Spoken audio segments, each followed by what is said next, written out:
नमस्कार. आजच्या वेबिनार करिता उपस्थित सर्व अधिकारी व अंमलदार यांचे मी CPR पुणे आणि MPA नाशिक तर्फे स्वागत करत आहे. आजचा आपला वेबिनारचा विषय आहे क्राईम सीन मॅनेजमेंट आणि आजचे आपले व्याख्याते आहेत Gaurav Ashok Varade, assistant professor, department of forensic science, YCIS college Satara. सरांचं शिक्षण MSc इन फॉरेन्सिक सायन्स. त्यांनी फॉरेन्सिक केमिस्ट अँड टॉक्सिकोलॉजी या विषयामध्ये स्पेशलायझेशन केलेलं आहे. सन 2016 मध्ये त्यांनी पुणे विद्यापीठातून फॉरेन्सिक या विषयातून सेट परीक्षा उत्तीर्ण केलेली आहे. त्यानंतर त्यांनी पोलीस अधीक्षक कार्यालय औरंगाबाद ग्रामीण येथे इन्व्हेस्टिगेटिव्ह बाईक ट्रेनर म्हणून काम केलेलं आहे. LCB जळगाव येथे आयकारवर असिस्टंट केमिकल अनालायझर म्हणून देखील काम केलेलं आहे. त्यांनी कोल्हापूर, सातारा येथे पोलिसांकरता क्राईम सीन मॅनेजमेंट या विषयावर कार्यशाळा घेतलेल्या आहेत. BPRND नवी दिल्ली पुरस्कृत investigation of crime against woman या विषयावरील CPR येथे आयोजित प्रशिक्षणामध्ये त्यांनी क्राईम सीन मॅनेजमेंट रेप केस यावर देखील मार्गदर्शन केलेलं आहे. तसेच सरांनी MPA नाशिक येथे देखील collection, handling, labelling, packaging of biological and physical evidence as exhibits from scene of crime या विषयावर देखील मार्गदर्शन केलेले आहे. तर सरांना मी विनंती करते की सरांनी आपले मार्गदर्शन चालू करावे.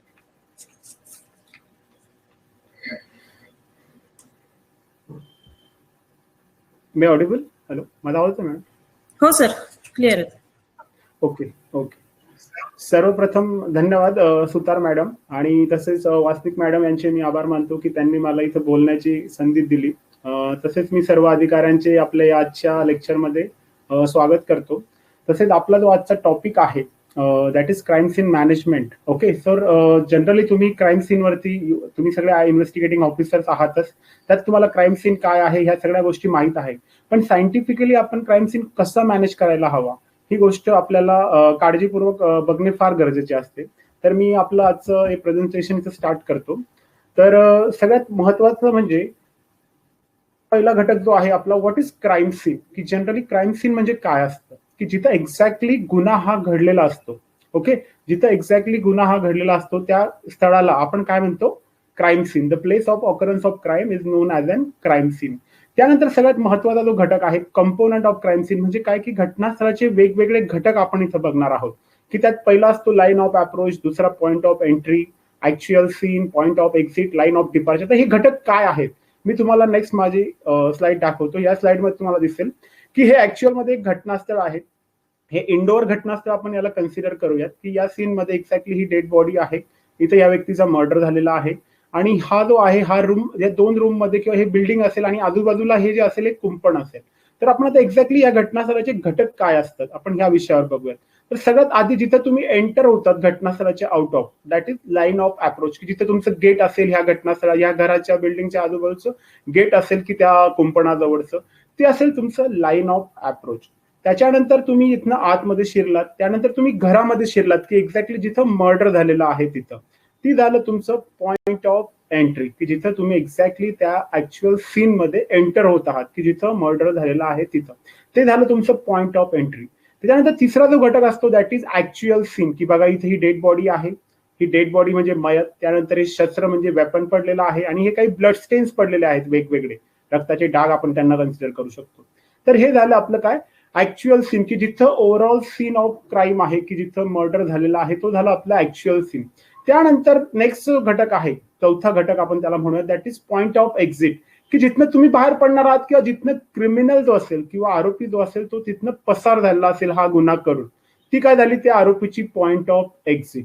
आणि जिथनं तो एक्झॅक्ट त्या पूर्ण एरियाच्या बाहेर निघालेला आहे that is line of departure. Okay, so हे झाले आपले घटनास्थळ आणि त्याचे घटक. आणि तुम्हाला एक सांगतो, ऍज अन इन्व्हेस्टिगेटिंग ऑफिसर तुम्ही point of entry, actual scene आणि आपला जो पॉइंट ऑफ एक्झिट असतो या तिघ गोष्टींना फार महत्व द्यायला पाहिजे. कारण या तिघ गोष्टी तुम्हाला ऍक्च्युअल जे एव्हिडन्सेस असतात घटनास्थळावरचे ते एव्हिडन्सेस तुम्हाला शोधण्यास फार महत्वपूर्ण ठरत असतात. त्यामुळे तुम्ही या सगळ्या घटकांना अतिशय महत्व देणे फार गरजेचे आहे. त्याच्यानंतर जो आपला नेक्स्ट प्रकार म्हणजे नेक्स्ट स्लाइड आहे ती आहे टाइप्स ऑफ क्राईम, की घटनास्थळाचे प्रकार कुठले कुठले असू शकतात. तर सगळ्यात आधी आपण बघूया की ज्या इव्हेंट घडतात घटनास्थळावरती, ऑकरन्स ऑफ इव्हेंटच्या बेसिसवर घटनास्थळाचे मेनली 3 प्रकार पडतात. तर त्यात असतं आपलं प्राथमिक म्हणजे प्रायमरी क्राईम सीन, त्यानंतर सेकंडरी आणि त्यानंतर टर्शरी. आता प्रायमरी म्हणजे काय, प्राथमिक घटनास्थळ, की आपण कन्सिडर करू शकतात की ही स्लाइड बघा की तर या व्यक्तीला मारलेला आहे. ओके, हा झाला प्रायमरी क्राईम सीन की जिथं एक्झॅक्ट क्राईम घडलेला आहे तो. त्यानंतर काय झालं की ही जी बॉडी आहे ही बॉडी आरोपीने डिस्पोज करायचा प्रयत्न केला, म्हणजे त्या बॉडीला कुठेतरी तो बाहेर नेऊन म्हणजे फेकण्यासाठी तो घेऊन गेला. तर त्याने जी व्हेकल वापरली ती व्हेकल काय झाली तुमची सेकंडरी किंवा द्वितीय घटनास्थळ, सेकंडरी क्राईम सीन त्याला आपण म्हणू शकतो किंवा द्वितीय घटनास्थळ त्याला म्हणू शकतो. आणि तिसरं जे तृतीय असेल म्हणजे टर्शरी क्राईम सीन ते असेल तुमचं काय की जिथं त्याने बॉडी एक्झॅक्ट डिस्पोज केली, म्हणजे बॉडीला एक तर जंगलात फेकून दिलेलं असेल किंवा त्या बॉडीला त्याने कुठं पुरलं असेल जमिनीमध्ये, त्याला आपण काय कन्सिडर करू शकतो, आपण त्याला टर्शरी क्राईम सीन म्हणजे तृतीय घटनास्थळ आपण त्याला तिथं कन्सिडर करू शकतो. त्याच्यानंतर जे काही स्थळ वापरलेलं असतं क्राईम करण्यासाठी किंवा गुन्हा करण्यासाठी, त्या स्थळाच्या याच्यावरती घटनास्थळाचे मेनली 4 प्रकार पडतात. की पहिलं असतं इंडोर क्राईम सीन, दुसरं आउटडोअर, तिसरं मोबाईल आणि चौथं असतं आपलं हायड्रो क्राईम सीन. आता इंडोर क्राईम सीन तुम्हाला माहिती असेल की 4 भिंतीच्या आतमध्ये जो काही क्राईम घडलेला असतो, जे काही स्थळ असतं 4 भिंतीच्या आत, म्हणजे एखाद्या रूम मध्ये असेल, बिल्डिंग मध्ये असेल, त्याला आपण काय कन्सिडर करतो, इंडोर क्राईम सीन. आणि जो आपला आउटडोअर असतो म्हणजे ओपन प्ले ग्राउंड असेल, शेती असेल किंवा जिथं काही एखादं ओपन प्लेस असेल किंवा डोंगर असेल की जिथं ते काही घटना घडली असेल, आपण काय कन्सिडर करतो, आउटडोअर क्राईम सीन. आणि तिसरा अतिशय महत्वाचा मोबाईल क्राईम सीन. आता सगळ्यांना असं वाटत असेल मोबाईल म्हणजे आपला आपण तो मोबाईल वापरतो तो, तर इथं मोबाईल क्राईम सीन तो येत नाही. तर जे काही क्राईम मुव्हिंग व्हेकल्स मध्ये होतात, मुव्हिंग व्हेकल्स म्हणजे की आपली व्हेकल रन आहे आणि त्या व्हेकल मध्ये एखाद्या पीडितेवरती रेप झाला, तो झाला आपला मोबाईल क्राईम सीन. किंवा एखाद्याची बसमध्ये काहीतरी झटापटी झाली रनिंग व्हेकल मध्ये, तर तो झाला मोबाईल क्राईम सीन. त्यानंतर चौथा अतिशय महत्वाचा पॉईंट आहे हायड्रो क्राईम सीन. हायड्रो म्हणजे जे काही आपल्या वॉटर बॉडीज आहेत की जिथं आपल्या बॉडीज ह्या ड्राऊन होतात किंवा बुडतात किंवा म्हणजे एक विक्टीम हा बुडून त्याची डेथ होते, तर तो काय झाला आपला हायड्रो क्राईम सीन. हे मेनली घटनास्थळाचे स्थळाच्या बेसिसवर 4 प्रकार पडतात आणि ज्या घटनाचा इव्हेंट असतो घडण्याचा त्याच्या बेसिसवर आपले 3 प्रकार असे पडत असतात. त्याच्यानंतर आपण बघूया सगळ्यात महत्वाच्या टर्म्स आहेत या कॉर्पस डिलिक्टी आणि मॉडस ऑपरेंडी. तुम्हाला जेव्हा एनसीआरबी यांच्याकडनं माहिती मागवली त्यावेळेस तुम्हाला corpus delicti of crime scene काय होती एक्झॅक्ट तेव्हा तुम्हाला विचारलं जातं. तर corpus delicti term it is very important term in a scientifically, की कॉर्पस डिलिक्टी म्हणजे काय की एक्झॅक्टली ज्या काही गोष्टी घटनास्थळावरती पडलेल्या असतात आणि त्या पडल्यावरून आपण संशय व्यक्त करतो की इथं असा इनलिगल ऍक्ट झालेला आहे. इनलिगल ऍक्ट म्हणजे काय की ते एक कन्सिडर करू आपण की एका ठिकाणी चोरी झालेली आहे. सिंपल सांगतो तुम्हाला, तर चोरी झालेली असेल तर तुम्ही त्या घटनास्थळावरती गेलात, तिथं त्या दरवाजाची त्या घराच्या दरवाजाची जी कडी असेल ती कडी ब्रेक झालेली असेल, लॉक जे असेल ते लॉक ब्रेक झालेलं असेल, नंतर तुम्ही घराच्या आतमध्ये शिरल्यानंतर त्या घरातील सामान सगळं अस्तव्यस्त झालेलं असेल, त्याच्यानंतर तुम्ही पुढे गेलात तर तुम्हाला जी घरातलं सेफ असतं किंवा तिजोरी असते ती तिजोरी कुठेतरी ब्रेक झालेली असेल, म्हणजे काय झालं, दॅट इज कॉर्पस डिलिक्टी, की ज्या काही गोष्टी घटनास्थळावरती पडलेल्या आहेत आणि तुम्ही सांगतायत की यस इथं अशी चोरी झालेली आहे. किंवा मर्डर असेल की तिथं ब्लड असेल, बॉडी असेल, वेपन असेल, बरोबर, तर तुम्ही सांगणार इथं मर्डर झालेला असेल, तर त्याला आपण काय कन्सिडर करतो, corpus delicti of crime scene. त्याच्यानंतर मॉडस ऑपरेंडी ऑफ क्राईम, म्हणजे मॉडस ऑपरेंडी म्हणजे काय की त्यांनी एक्झॅक्ट पद्धत काय वापरली आरोपीने तो गुन्हा करण्यासाठी, एक्झॅक्ट त्याची मेथड ऑफ ऑपरेटिंग काय होती, ती गोष्ट म्हणजे काय आपली मॉडस ऑपरेंडी. म्हणजे काय की एखाद्याने काय पद्धत वापर, चोरी करण्यासाठी तो मागच्या खिडकीतनं किंवा मागच्या दरवाजा ब्रेक करून तो घरामध्ये शिरला, ही काय झाली त्याची मॉडस ऑपरेंडी झाली. That is method of operating of crime, की त्यांनी गुन्हा करत असताना त्याची पद्धत काय होती, त्याला आपण म्हणतो modus operandi of crime is there. त्याच्यानंतर आपण बघूयात की सगळ्यात महत्वाचा की जेव्हा तुम्ही ऍज अन इन्व्हेस्टिगेटिंग ऑफिसर म्हणून घटनास्थळावरती जातात तेव्हा तुम्ही हा जो लॉ आहे की त्याला लोकार्ड यांचा अदलाबदलीचा सिद्धांत म्हणून आपण त्याला कन्सिडर करतो. तुम्ही तुमच्या ट्रेनिंग पिरियडमध्ये हा लॉ बघितला असेल, मे बी तुम्हाला शिकवला सुद्धा गेला असेल, फक्त मी एक शॉर्ट मध्ये तुम्हाला रिमाइंड करतो की जेव्हा कुठल्याही 2 गोष्टी एकमेकांच्या कॉन्टॅक्ट मध्ये येतात, बरोबर आहे, जेव्हा कुठल्याही 2 गोष्टी एकमेकांच्या कॉन्टॅक्ट मध्ये येतात तेव्हा काय होतं की त्या दोघही वस्तू एकमेकांचं जे मटेरियल असतं त्या मटेरियलला एक्सचेंज करता, म्हणजे ते देवाणघेवाण करतात आणि त्याला आपण काय म्हणतो, Edmond Locard principle of exchange. आणि एडमंड लोकार्ड यांना फॉरेन्सिक सायन्सचं जनक कन्सिडर केलं, जनक म्हटलं जातं. त्याच्यानंतर हा जो लॉ आहे हा लॉ आपल्याला प्रत्येक बदल जो काही घटनास्थळी झालेला असतो तो प्रत्येक बदल आपण तिथे जाऊन ट्रेस करू शकतो जर आपण या लॉच्या नुसार जर घटनास्थळी इन्व्हेस्टिगेशन केलं तर. आता आपण कन्सिडर करू शकतो की बॉडी आहे म्हणजे विक्टीम आहे आणि आरोपी आहे आणि आरोपीच्या हातामध्ये चाकू आहे. तर चाकूने काय केलं, आरोपीने विक्टिमला क्रश केलं, म्हणजे किंवा त्याला मारायचा प्रयत्न केला. तर तिथं काय झालं, जे ब्लड असेल विक्टिमचं ते ब्लड त्या चाकूवरती आलं आणि चाकूची जी साईज ऑफ असेल त्या साईजची इंजुरी त्या बॉडीवरती फॉर्म झालेली असेल. म्हणजे काय झालं, एक्सचेंजिंग ऑफ मटेरियल. म्हणजे हा एक मी तुम्हाला एक जस्ट एक्झाम्पल दिलं. तुम्ही अशा बऱ्याचशा गोष्टी चोरीच्या केसेसमध्ये, व्हेहिक्युलर ऍक्सिडेंटच्या केसेसमध्ये तुम्ही ह्या गोष्टीचा जर, ह्या लॉचा जर अप्लाय केला किंवा या सिद्धांताचा जर वापर केला तर तुम्हाला जे काही एव्हिडन्सेस तुम्हाला शोधता येत नाही घटनास्थळावरती ते तुम्ही जास्तीत जास्त प्रकारामध्ये हे एव्हिडन्सेस शोधू शकता. त्याच्यानंतर आता सगळ्यात महत्वाचा जो आपला पॉइंट आहे की क्राईम सीन मॅनेजमेंट स्टेप्स. की क्राईम सीन म्हणजे काय, आता क्राईम सीन काय आहे, त्याचे प्रकार काय आहेत आणि कॉर्पस डिलिक्टी, मॉडस ऑपरंडी आपण सध्या बघितलेला आहे. त्याच्यानंतर आपण लेडमंड लोकार्ड यांचा प्रिन्सिपल ऑफ एक्सचेंज बघितला, आदला बदलीचा सिद्धांत. आता आपण आपल्या ऍक्च्युअल स्टेप्सकडे येऊया की आपण घटनास्थळी दाखल झालात ऍज अन इन्व्हेस्टिगेटिंग ऑफिसर म्हणून, तेव्हा तुमचं प्रायमरी रिस्पॉन्सिबिलिटी काय असली पाहिजे. तर सगळ्यात तुमची जी प्रायमरी रिस्पॉन्सिबिलिटी असेल की मेडिकल असिस्टन्स, की जो कोणी विक्टीम आहे किंवा जो कोणी पीडित असेल किंवा पीडिता असेल तिला सगळ्यात आधी तुम्ही मेडिकल हेल्प प्रोव्हाइड करणं फार गरजेचं आहे. As a humanity, as an म्हणजे मानवतेच्या दृष्टीने की आपण सगळ्यात आधी त्या व्यक्तीला हॉस्पिटलाइज करणं फार गरजेचं आहे. Whether it is dead or not, की जर तो डेड जरी असेल किंवा त्याच्यात थोडाफार जीव असेल तरी आपण त्याला मेडिकल हेल्प फास्टली त्याला प्रोव्हाइड करणं फार गरजेचं आहे. ही सगळ्यात as an common man, as an investigating officer किंवा ऍज अन ह्युमन मी तुम्हाला सांगेल की तुम्ही ही गोष्ट परफॉर्म करणं फार गरजेचं असतं. माझा आवाज येतोय सगळ्यांना? Hello? Yes sir, yes. Okay okay, thank you.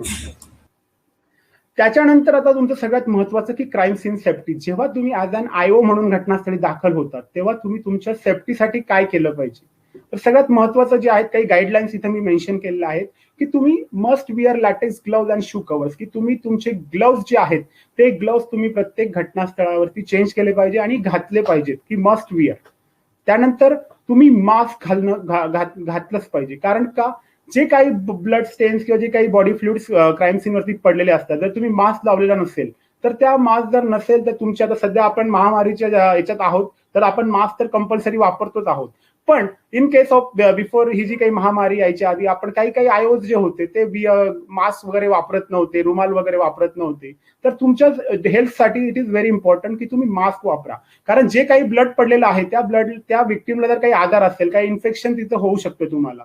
Okay, so तुम्ही मास्क वापरणं फार गरजेचं आहे. त्यानंतर must be alert to sharp object, म्हणजे जे काही शार्प ऑब्जेक्ट घटनास्थळावरती पडलेले असतात. आपल्यापैकी बऱ्याच आयोंना एक सवय असते कशी की ते काय वेपन आहे ते हातात घेऊन बघण्याचा प्रयत्न करतात, पण त्याला काही शार्पनेस असली तर तुम्हाला ते लागू शकतं आणि तुमचं ब्लड त्याच्यावरती ट्रान्सफर होऊ शकतं आणि तिथं काय होऊ शकतं एक्झॅक्टली की तिथं कंटॅमिनेशन ऑफ ब्लड स्टेन होऊ शकतं. त्यामुळे तुम्ही शार्प ऑब्जेक्ट हँडल करताना काळजी घेणं, अलर्ट राहणं फार गरजेचं आहे. त्यानंतर ज्या टेक्स्ट तुम्ही नोट्स घेत असतात, म्हणजे पंचनामा रिपोर्ट लिहित असतात, तो तुम्ही विदाऊट ग्लव्ज लिहिणं फार गरजेचं आहे. त्याच्यानंतर घटनास्थळावरती खाणं पिणं किंवा स्मोकिंग करणं तुम्ही टाळणं फार आवश्यक आहे. तर ह्या सेफ्टी आहेत की त्या सेफ्टी तुम्ही घटनास्थळावरती फॉर्म केलाच पाहिजे. त्याच्यानंतर सेकंड जे काही आपलं इम्पॉर्टंट मॅनेजमेंट स्टेप्स आहे that is protection of crime scene, की तुम्ही जेव्हा ऍज अन इन्व्हेस्टिगेटिंग ऑफिसर म्हणून घटनास्थळी दाखल होतात तेव्हा तुमची प्रायमरी रिस्पॉन्सिबिलिटी असली पाहिजे की तुम्ही त्या घटनास्थळाला प्रोटेक्शन केलं पाहिजे. म्हणजे प्रोटेक्शन करणे म्हणजे काय की तुमच्याकडे ज्या काही टेप्स आहेत crime scene do not cross किंवा पोलीस लाईन डू नॉट क्रॉसच्या, त्या टेप्स तुम्ही ओव्हरऑल घटनास्थळाला फिक्स करणं फार गरजेचं आहे. या स्टेप्सचा रोल काय आहे तर याच्यामुळे तुमची जी काही त्या पीडित जो व्यक्ती असतो त्याचे जे नातेवाईक असतात ते तिथं त्या बॉडीला डिस्टर्ब करू शकतात, ते एव्हिडन्सेस डिस्टर्ब करू शकतात, किंवा जे बघणारे लोक असतात ते तुमच्या क्राईम सीनला डिस्टर्ब करू शकतात, किंवा तुमचा कोणी सुपेरियर ऑफिसर येतो आणि तो व्हिजिट करतो आणि तो एकदम एंटर होतो आणि त्याला माहित नसतं की एक्झॅक्टली काय आहे आणि तोच आपला इम्पॉर्टंट एव्हिडन्स असू शकतो. तर तुम्ही ते crime scene do not cross step जर व्यवस्थित लावलेली असेल तुमच्या घटनास्थळी तर तुमचा कोणी सुपेरियर ऑफिसर असो किंवा पीडितेचा नातेवाईक असो किंवा मीडिया पर्सन असो तो घटनास्थळामध्ये शिरायला फार हे करतो, काळजी घेत असतो. त्यामुळे या टेपचा तुम्ही सगळ्यांनी वापर करणं फार गरजेचं आहे.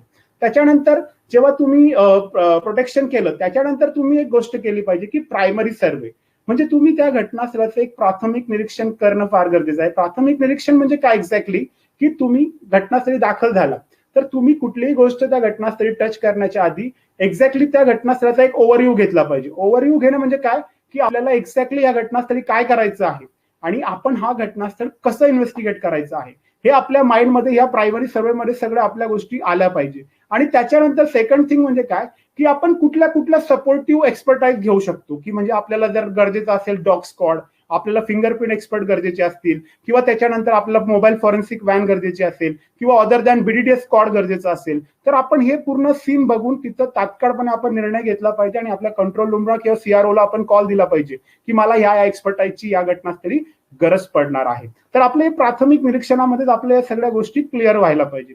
त्याच्यानंतर नेक्स्ट जी स्टेप आहे that is documentation of crime scene. अतिशय महत्वाची स्टेप आहे की डॉक्युमेंटेशन तुमच्या घटनास्थळाचं तुम्ही व्यवस्थित केलं पाहिजे. आता बिफोर डॉक्युमेंटेशन तुम्हाला एक मी गोल्डन रूल सांगतो घटनास्थळाचं विश्लेषण करण्यासाठीचा आधी, की do not touch or alter anything till it's well documented or photograph. की तुम्ही घटनास्थळावरती कुठल्याही गोष्टीला टच करण्याच्या आधी त्या ओव्हरऑल घटनास्थळाचा एक पूर्ण इमेज किंवा पूर्ण फोटो घेणं फार गरजेचं आहे. फोटो घेणं किंवा तिला डॉक्युमेंटाईज करणं फार गरजेचं आहे. कारण का, उद्या जेव्हा तुम्ही तो सीन बघतात, तुम्ही ऑलरेडी जर काही डिस्टर्बन्स क्रिएट केले असतील तिथं, तर काय होतं की तुम्हाला ती पोझिशन एक्झॅक्ट कळत नाही. तर तुम्ही ते फोटो वगैरे व्यवस्थित घेतलेले असतील आणि तुम्ही पोस्ट इन्व्हेस्टिगेशन करणार उद्या फ्युचरमध्ये, की तुम्ही काही ते इमेजेस बघणार, आपण काही कुठला एखादा पॉईंट एव्हिडन्स मिस केलाय का, आपल्याला क्ल्यू मिळत नसेल, तर अशा वेळेस हे फोटोग्राफ आपल्यासाठी अतिशय महत्वाचे ठरत असतात. त्यामुळे आपण कुठल्याही गोष्टीला टच करण्याच्या आधी त्या घटनास्थळाचं व्यवस्थित डॉक्युमेंटेशन किंवा फोटोग्राफ करून घेणं फार गरजेचं आहे. आता डॉक्युमेंटेशनच्या काही वेगवेगळ्या स्टेप्स आहेत की त्याच्यामध्ये आपण photography, videography, sketching, note making, ती वन बाय वन आपण बघत. त्यातली पहिली जी आहे फोटोग्राफी, अतिशय महत्वाचा भाग आहे. अतिशय महत्वाचा भाग आहे घटनास्थळ मॅनेज किंवा घटनास्थळाचं व्यवस्थापन करत असताना. सगळ्यात महत्वाचा जो घटक आहे, पहिली जी आपण फोटोग्राफी केली पाहिजे that is overall view photography. म्हणजे आपलं हे बघा, आता हा ऍक्सिडेंटचा एक सीन आहे, सीन ऑफ क्राईम आहे आणि तिथं काय झालं, एक्झॅक्टली बॉडी पडलेली आहे आणि ह्या दोघं व्हेकल्सचं इथं कोलिजन झालेलं होतं. ही व्हेकल साईडला गेली आणि ही व्हेकल साईडला गेली, बरोबर आहे. तर हा ओव्हरऑल व्ह्यू आला पाहिजे तुमच्या ओव्हरऑल सीनचा. त्यामुळे तुमचं मर्डर झालेलं असेल. आता मी तुम्हाला एक नेक्स्ट फोटो दाखवतो अजून, की तुम्ही फोटो कसे घेतले पाहिजे घटनास्थळावरती. तर बघा, हा overall view of crime scene, photograph of crime scene. म्हणजे काय की ओव्हरऑल व्ह्यू आहे बघा, ही बॉडी पडलेली आहे, हा डोवर आहे, ही काही फ्रेम असेल, हा पडदा असेल, ही चेअर असेल, या सगळ्या पोझिशन कशा होत्या, असा तुमचा overall view of the crime scene, overall view of photograph of the crime scene असा तुम्ही स्टार्टिंगला कुठल्याही घटनास्थळाचा घेणं फार गरजेचं असतं. त्याच्यानंतर आपण सेकंड फोटोग्राफ कसा घेतला पाहिजे, that is mid view photograph. तर मिड व्ह्यू म्हणजे काय बघा, ही इथं बॉडी पडलेली आहे, या बॉडीच्या मिड व्ह्यू आपण घेतला पाहिजे. म्हणजे हाफ पोर्शनला इथं काही एव्हिडन्सेस पडलेले असतील बघा, त्याच्यानंतर या हाफ पोर्शनला काही एव्हिडन्सेस पडलेले असतील. तर मिड व्ह्यू म्हणजे काय की एक्झॅक्टली हाफ आपण क्राईम सीन घेतला आणि त्या हाफचे दोन वेगवेगळे फोटो घेतले, बरोबर. That is mid view photography of the crime scene. त्याच्यानंतर बघा, हा एक एक्झाम्पल इथे दिलाय बघा, ह्या बॉडीच्या इथं काही इंजुरीज असेल किंवा काही एव्हिडन्स असतील बघा, इथं ब्लड स्टेन आहे. तर हा वेगवेगळा म्हणजे मिड व्ह्यूनी वेगवेगळ्या म्हणजे एक बॉडी आहे आणि त्या बॉडीचा हाफ आपण वेगळा फोटो घेणार आणि हाफ वेगळा घेणार, हाफ क्राईम सीनचा वेगळा घेणार आणि हाफ अदर क्राईम सीनचा वेगळा घेणार. That is mid view of the crime scene. त्याच्यानंतर सांगायचं झालं तर अँगल फोटोग्राफी अतिशय महत्वाची फोटोग्राफी आहे की तुम्ही ही फोटोग्राफी घेणं फार गरजेचं आहे. आता आपण एकदा इथं कन्सिडर करू, हा आपला ओव्हरऑल क्राईम सीन आहे आणि ओव्हरऑल क्राईम सीनचे अँगल फोटोग्राफी आपण कशी घेतली पाहिजे. तर हे जे वेगवेगळे तुम्हाला एरोज दाखवले बघा, इथं ब्लू एरोज दाखवलेले आहेत, तर हे काय झालं, वेगवेगळे अँगल्स आहेत आपल्या घटनास्थळाचे आणि ही एंट्री पॉइंट आहे की जिथनं आपण घटनास्थळामध्ये एंटर होत आहोत. काय होत आहोत, एंटर होत आहोत. तर आपण अँगल फोटोग्राफी घेत असताना बघा, इथं बॉडी पडलेली असेल किंवा काय असेल, ओके, हा सीन ऑफ क्राईम असेल, तर तुम्ही काय केलं पाहिजे, या अँगलनी एक वेगळा फोटोग्राफ, या अँगलनी एक वेगळा फोटोग्राफ, या अँगलनी एक वेगळा फोटोग्राफ, या अँगलनी एक वेगळा फोटोग्राफ. कारण का, तुम्ही जर एखादी गोष्ट इथं मिस करताय, तुम्ही इथंच लक्ष दिलं आणि इथंच ऑब्झर्व केलं, पण तुम्ही या कोपऱ्यात काहीतरी विसरलात, तर या कोपऱ्यातला जो काही एव्हिडन्स असेल तो तुमच्या या इमेजमध्ये कॅप्चर होईल. त्यानंतर या कोपऱ्यातला काही इमेज असेल तर तो या इमेजमध्ये कॅप्चर होईल. या कोपऱ्यातला काही एव्हिडन्स तुमचा मिस झाला असेल तर तो या कोपऱ्यात तिथं कॅप्चर होईल. म्हणजे उद्या तुम्ही पोस्ट इन्व्हेस्टिगेशन करत असताना तुम्हाला हे फोटोग्राफ अतिशय बेनिफिशियल ठरणार आहे. मला सांगायचं तात्पर्य एक आहे की आपले बरेचसे जे काही क्राईम सीन इन्व्हेस्टिगेट करतो आपण, त्यावेळेस आपल्याकडनं फोटोग्राफ व्यवस्थित घेतले जात नाही आणि आपल्याला जेव्हा उद्या बघायचं असतं की ओव्हरऑल सीन कसा होता किंवा हा तपास कुठल्या एखाद्या दुसऱ्या अधिकाऱ्याकडे जातो किंवा एक वेगळ्या सीआयडी एजन्सीकडे जातो, सीबीआय एजन्सीकडे जातो, तर त्यांना हे फोटोग्राफ अतिशय हेल्पफुल ठरत असतात. त्यामुळे तुम्ही असे फोटोग्राफ घेणं फार गरजेचं आहे.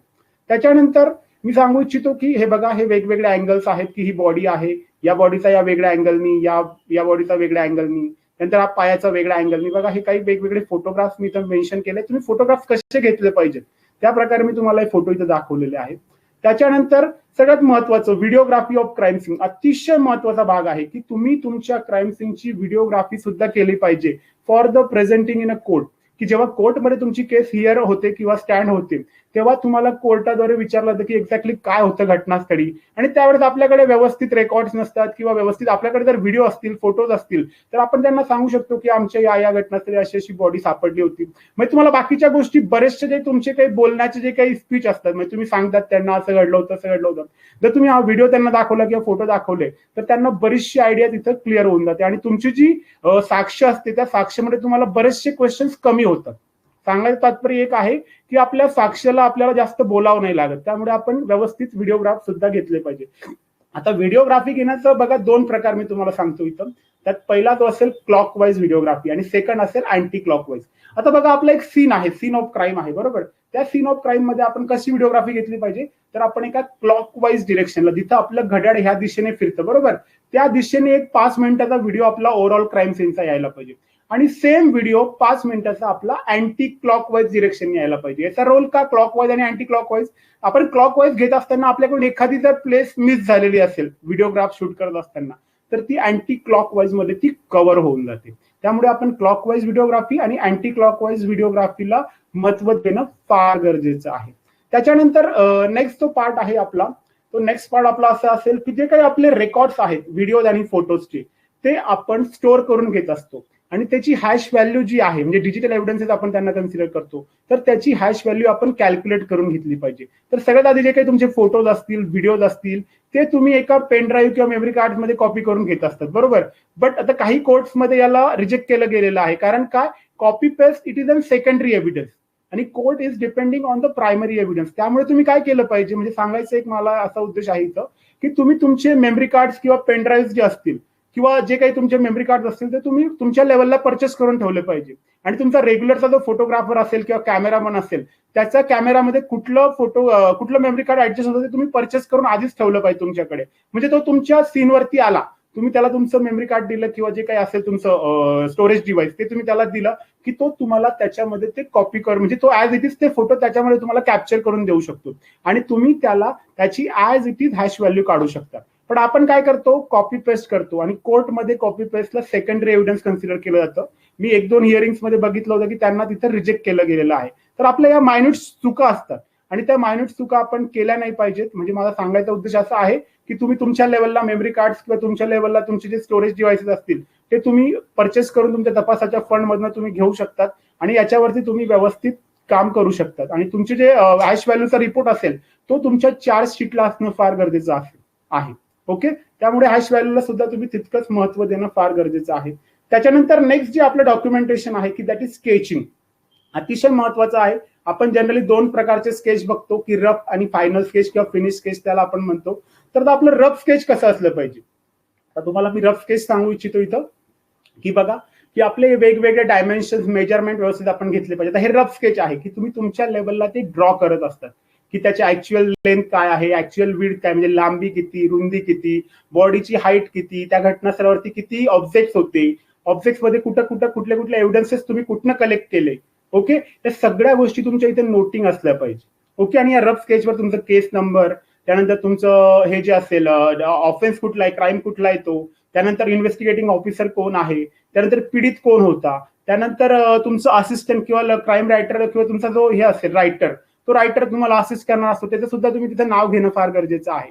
तुम्ही हे रफ स्केच बनवल्यानंतर व्यवस्थित जर तुम्ही बनवलेलं असेल या वेगवेगळ्या मेथड्स वापरून बघा. इथे मी तुम्हाला काही मेथड सांगतो, त्या मेथड्स आपण बघूया की ट्रायंग्युलेशन मेथड असेल की ती आपण इनडोअर क्राईम सीनसाठी वापरू शकतो. ट्रायंग्युलेशन म्हणजे काय की हा तुमचा एव्हिडन्स आहे आणि हा रिजिड पॉईंट आहे, म्हणजे हा फिक्स पॉईंट, आरपी त्याला आपण कन्सिडर करतो आरपी. तर इथं या ट्रायंगल मध्ये ह्या एव्हिडन्सची लेंथ किती आहे ह्या वॉलपासून, त्यानंतर या सेकंड वॉलपासून किती अंतरावर आहे. ओके, तर ही झाली ट्रायंग्युलेशन. त्यानंतर second is an rectangular coordinate, ही सुद्धा इनडोअर क्राईम सीन साठी वापरतो. म्हणजे याच्यामध्ये काय करतो आपण 90 डिग्रीला आपण बघतो की या एका लेंथ ह्या वॉलपासून आणि ह्या वॉलपासून किती अंतरावरती आपला एव्हिडन्स होता. Okay, that is rectangular coordinates. Okay, आणि ह्या दोघं मेथड ज्या आहेत ते आपण इनडोअर क्राईम सीन साठी वापरत असतो. त्याच्यानंतर तिसरा जो आपला महत्वाची मेथड आहे दॅट इज बेसलाईन मेथड, की या बेसलाईन मध्ये काय करतो आपण, एक फिक्स पॉईंट करतो आणि हे आउटडोअर साठी आहे. आता मी तुम्हाला एक एक्झाम्पल देतो, इथं शेतामध्ये एखादा क्राईम झालेला आहे, तर शेताचा जो बांध असेल, ओके, तो बांध काय झाला आपला रिजिड पॉईंट असेल, किंवा एखादा पोल असेल शेतामध्ये गेलेला, तर तो पोल काय झाला आपला रिजिड पॉईंट असेल. आणि त्या रिजिड पॉईंट पासून किंवा फिक्स पॉईंट पासून कुठं कुठं डेड बॉडी होती, कुठं एक्झॅक्टली आपलं वेपन होतं, कुठं ब्लड स्टेन्स होते, कुठं त्याची व्हेकल होती, कुठं त्याची चप्पल असेल, ओके, या बऱ्याचशा गोष्टी तुम्ही इथे तुमच्या बेसलाईन मेथडमध्ये व्यवस्थित ड्रॉ करू शकता. आणि चौथं अतिशय महत्वाचं आहे पोलर कोऑर्डिनेट्स, म्हणजे आउटडोअर मेथड, की इथं पोलर असतो. म्हणजे पोलर म्हणजे काय, एक सिंगल इलेक्ट्रिकल खांब असेल किंवा कुठलं एखादं पीडब्ल्यूडीचं एखादा बोर्ड असेल, की त्या बोर्ड पासून इतक्या इतक्या अंतरावर, तो त्याला आपण काय कन्सिडर करणार, पोल कन्सिडर करणार. आणि त्या पोलला आपण फिक्स पॉईंट कन्सिडर करणार आणि त्याच्यापासून ती बॉडी किती अंतरावर होती, that is polar coordinates method. आणि ही मेथड आपण आउटडोअर क्राईम सीन साठी वापरत असतो. आणि अशा प्रकारे आपलं हे रफ स्केच जे आहे ते रफ स्केच आपलं इथं फॉर्म झालेलं असतं. त्याच्यानंतर हे रफ स्केच तुम्ही तुमच्या लेवलला मेंटेन करतात आणि जेव्हा तुम्ही ते सिटी सर्वे ऑफिसरकडनं किंवा भूमी अभिलेख कार्यालयाकडनं तुम्ही ते ड्रॉ करून घेत असतात त्या अधिकाऱ्याकडनं, तेव्हा तुम्हाला ते असं व्यवस्थित स्केच बनवून देऊ शकतात. बट काय होतं ऍक्च्युअली मध्ये, तुमचं रफ स्केच अशा प्रकारचं नसल्यामुळे, तुमचे रेकॉर्ड व्यवस्थित नसल्यामुळे तुम्हाला ते फायनल स्केच व्यवस्थित बनवून देऊ शकत नाही आणि तुमच्या फाईलला त्रुटी येतात. त्रुटी येतात म्हणजे जेव्हा तुमची फाईल तुम्ही चेकिंगसाठी डीवायएसपी कार्यालयाकडे पाठवतात, एसपी ऍडिशनल एसपी कार्यालयाकडे पाठवतात, तेव्हा तुमच्या या त्रुटी त्या फाईलमध्ये निघत असतात. त्यामुळे काळजी घेणं फार गरजेचं आहे की आपलं रफ स्केच व्यवस्थित असलं पाहिजे, त्यावरच आपण आपलं फायनल स्केच त्या अधिकाऱ्याकडनं बनवून घेऊ शकतो. अदरवाईज तुम्हाला ते अधिकारी व्यवस्थित टाळाटाळ करतात, तुमचं स्केचेस व्यवस्थित नसतात, तुमचे रेकॉर्ड व्यवस्थित मेंटेन नसतात, तुमचे डायमेन्शन्स नसतात, तुमचे मेजरमेंट्स नसतात, तुमच्या बॉडीची हाईट नसते, तुम्ही स्केल म्हणून वापरलेलं नसतं. 20 फूटची जर रूम आहे, लांबी 20 फीट आहे आणि 15 फीट तुमची रुंदी आहे, तर तुम्ही दाखवलं पाहिजे की 1 centimetre is equal to 1 feet. म्हणजे तुम्ही तिथं ड्रॉ व्यवस्थित रफ स्केच बनवणं फार गरजेचं आहे. त्यानंतरच तुम्हाला ते वेल फर्निश किंवा वेल फिनिश स्केच तुम्हाला ते बनवून देऊ शकतात. ओके, त्याच्यानंतर नेक्स्ट स्टेज आहे दॅट इज नोट टेकिंग. अतिशय महत्वाचा भाग आहे की जो तुम्ही पंचनामा रिपोर्ट लिहित असतात, त्याच्यासाठी तुम्हाला या सगळ्या गोष्टी फार महत्वाच्या असतात. की सगळ्यात महत्वाचं असतं की detail description of the scene, की आपला एक्झॅक्ट क्राईम सीन कुठल्या एरियामध्ये आहे, कुठल्या एरियामध्ये म्हणजे कुठल्या नगरा, म्हणजे आपण त्याला नगर किंवा कॉलनी कन्सिडर करू शकतो. त्याच्यानंतर तो एक्झॅक्टली कुठल्या बिल्डिंग मध्ये आहे, त्या बिल्डिंगचं नेम, त्या बिल्डिंग मध्ये कितव्या फ्लोअर वरती आहे आणि त्या फ्लोअर नंतर तो किती नंबरचा फ्लॅट आहे. ओके, ह्या सगळ्या गोष्टी ज्या आहेत त्या detail description of the scene मध्ये आपल्याकडे असणं फार गरजेचं आहे. त्याच्यानंतर accurate list describing each piece of evidence, की तुम्ही जे जे एव्हिडन्स घटनास्थळावरनं कलेक्ट करणार आहात ते तुमच्या लिस्टमध्ये आले पाहिजेत. की पहिल्यांदा मी घेतलं वेपन, दुसऱ्यांदा घेतलं ब्लड स्टेन, तिसऱ्यांदा घेतलं की आपली बॉडी असेल डेड बॉडी, चौथ्यांदा असेल काही दुसरं काहीतरी ग्लास असेल किंवा फिंगरप्रिंट असेल. ओके, तर त्याची एक ॲक्युरेट लिस्ट तुम्ही तुमच्याकडे मेन्शन किंवा बनवून घेणं फार गरजेचं आहे. आणि तिसरा जो अतिशय महत्वाचा घटक आहे की when and where the evidence found, की कुठं आणि कधी तो आपल्याला एव्हिडन्स मिळालेला आहे किंवा आपण त्याला कलेक्ट केलेला आहे किंवा सीज केलेला आहे, हे सगळे रेकॉर्ड तुमच्याकडे तुमच्या नोट टेकिंग या ऑप्शन, या डॉक्युमेंटेशन मध्ये असणं फार गरजेचं आहे. त्याच्यानंतर मी सांगू इच्छितो की आपल्या सर्चिंग मेथड्स, की तुम्ही घटनास्थळावरती आता तुमचं डॉक्युमेंटेशन झालं, त्याच्यानंतर तुम्ही काय करतात, सर्चिंग मेथड्स, म्हणजे जे काही एव्हिडन्सेस तुम्ही सर्च करतात त्यासाठी वेगवेगळ्या सर्च मेथड्स आहेत. की त्यामध्ये बघा पहिली लाईन ऑर स्ट्रिप मेथड्स आहेत, की ही बघा ही एक सिंगल लाईन तुम्हाला दिसते बघा, ही आपली आहे लाईन ऑर स्ट्रिप मेथड. तुम्ही काय करणार, या स्ट्रेट वेनी जाणार, ही झाली तुमची सिंगल लाईन, परत काय करणार बॅकला जाणार आणि पुन्हा या लाईननी जाणार. म्हणजे ओव्हरऑल सीन तुम्ही एका सिंगल लाईन मध्ये ऑब्झर्व करणार आणि लाईन मध्ये जात असताना तुम्ही काय करणार, left side right side left side right side observe करत करत जाणार आणि ते तुम्हाला काही एव्हिडन्स मिळतायत का, अशा प्रकारे तुम्ही ही पहिली सर्चिंग मेथड वापरू शकता. It is for end over crime scene. त्याच्यानंतर सेकंड जी आहे ग्रिड मेथड किंवा याला डबल लाईन सर्च म्हणतो बघा, ही जी आहे आपली ही ग्रिड मेथड आहे. की आपण काय करणार, इथं सिंगल लाईन मध्ये जाणार, पुन्हा सिंगल लाईन मध्ये रिटर्न येणार, पुन्हा सिंगल लाईन मध्ये जाणार, पुन्हा सिंगल लाईन मध्ये जाणार आणि पुन्हा टर्न होऊन डबल लाईन करणार. म्हणून आपल्याला काय म्हणतो डबल लाईन सर्च. आणि इथं आपल्याला जास्तीत जास्त एव्हिडन्सेस मिळण्याचे चान्सेस असतात. But he method time consuming आहे की हिला आपल्याला सर्चिंग करण्यासाठी फार वेळ लागतो. त्यानंतर तिसरी मेथड आहे बघा झोनल मेथड, की या झोनल मेथडमध्ये आपण काय करणार, ओव्हरऑल घटनास्थळाचे 4 झोन करणार, की हा एक पहिला झोन, दुसरा, तिसरा आणि चौथा. आणि या वेगवेगळ्या झोन मध्ये आपण आपले एव्हिडन्सेस शोधू शकतो. ओके. त्यानंतर शेवटची मेथड आहे स्पायरल मेथड, की ही जनरली आउटडोअर क्राईम सीन किंवा एक्सप्लोजिव्ह सीन साठी वापरतो आपण. आपण काय करतो, सर्क्युलरली इनवर्ड होणार आणि सर्क्युलरली आउटवर्ड होणार, म्हणजे वर्तुळाकार दिशेने त्या घटनास्थळाच्या आतमध्ये आपण जाणार आणि पुन्हा बाहेर निघणार. ही झाली आपली स्पायरल मेथड. या चारही पद्धती अतिशय महत्वाच्या आहेत. तुम्हाला जर तुम्ही या चारही पद्धतीपैकी कुठली एखादी मेथड वापरली तर तुम्हाला मॅक्झिमम एव्हिडन्सेस जे आहे तुमच्या क्राईम सीन मॅनेजमेंट स्केप मधले ते तुम्ही व्यवस्थित सर्च करू शकता. त्याच्यानंतर नेक्स्ट जी मेथड आहे की कुठं कुठं तुम्हाला घटनास्थळावरती एव्हिडन्सेस मिळण्याचे जास्तीत जास्त चान्सेस असतात. तर सगळ्यात महत्वाचा पहिला घटक बघा की criminal or suspected person entry or exit point, की तो आरोपी घटनास्थळी कुठून आतमध्ये शिरलेला आहे आणि कुठनं तो बाहेर गेलेला आहे. इथं तुम्हाला सगळ्यात जास्त पुरावे जे आहे आरोपीच्या विरोधात मिळण्याचे जास्तीत जास्त चान्सेस असतात. त्यामुळे तुम्ही एंट्री आणि एक्झिट पॉइंटला महत्व देणं फार गरजेचं आहे. त्याच्यानंतर सेकंड जो काही आपला सोर्स आहे की तिथं आपल्याला एव्हिडन्सेस मिळू शकतात दॅट इज क्राईम सीन, की तिथं एक्झॅक्ट घटना घडलेली आहे ऍक्च्युअल सीन, तिथं आपल्याला मॅक्झिमम पुरावे तिथं मिळतातच आणि तिथंच आपल्याला आरोपीच्या विरोधात भरपूर म्हणजे पुरावे मिळू शकतात. त्यानंतर objects on the crime scene, की जिथं वेगवेगळे आर्टिकल्स पडलेले असतील, म्हणजे कपबोर्ड असेल, बेड असेल, आपलं फ्रीज असेल किंवा काही इलेक्ट्रिसिटी बोर्ड्स असतील, ओके, तर इथं आरोपीचे फिंगरप्रिंट्स म्हणा, या ऑब्जेक्ट्स वरती वेगवेगळे ब्लड स्टेन म्हणा किंवा आरोपीचा काही एखादं वॉलेट किंवा काय आयडी कार्ड तो विसरू शकतो तिथं ठेवून दिलं असेल मे बी त्याने, तर बरोबर, ते वेगवेगळ्या ऑब्जेक्ट्स वरती आपल्याला एव्हिडन्सेस मिळू शकतात. आणि सगळ्यात चौथा अतिशय महत्वाचा घटक आहे की criminal or suspected person himself. जर तुम्हाला संशयित आढळून आला किंवा मिळून आला तर आणि त्यांनी मर्डर केलेलं असेल तर त्याच्या बॉडीवरती ब्लड स्टेन वाढले असतात, त्याच्या कपड्यांवरती ब्लड स्टेन वाढले असतात किंवा त्यांनी ते वेपन कुठेतरी त्याच्या खिशामध्ये किंवा कुठेतरी त्यांनी ती वस्तू लपवून ठेवली असते. ओके, तर ह्या आणि किंवा एखाद्या चोरीच्या केसमध्ये त्यांनी त्यासोबत त्याचा मुद्देमाल ठेवला असतो, सोनं असेल, पैसे असतील, बरोबर, तर तो सुद्धा तुम्हाला फिजिकल एव्हिडन्सेस मिळवून देण्यासाठी अतिशय महत्वपूर्ण लोकेशन आपण त्याला कन्सिडर करू शकतो. कुठं कुठं आपल्याला एव्हिडन्सेस मिळण्याचे चान्सेस असतात. तर हे चारही घटक तुम्ही घटनास्थळावरती गेल्यानंतर यांना महत्व देणं फार गरजेचं आहे. त्याच्यानंतर प्रॉपर केअर घ्या घटनास्थळ हँडल करत असताना. त्यानंतर विदाऊट ग्लोव्स, बघा पुन्हा पॉईंट आला इथं की विदाऊट ग्लोव्स तुम्ही कुठल्याही गोष्टीला घटनास्थळावरती टच करू नका. त्याच्यानंतर बघा आता वेगवेगळे एव्हिडन्सेस आहेत की जे आपल्याला घटनास्थळी मिळू शकतात.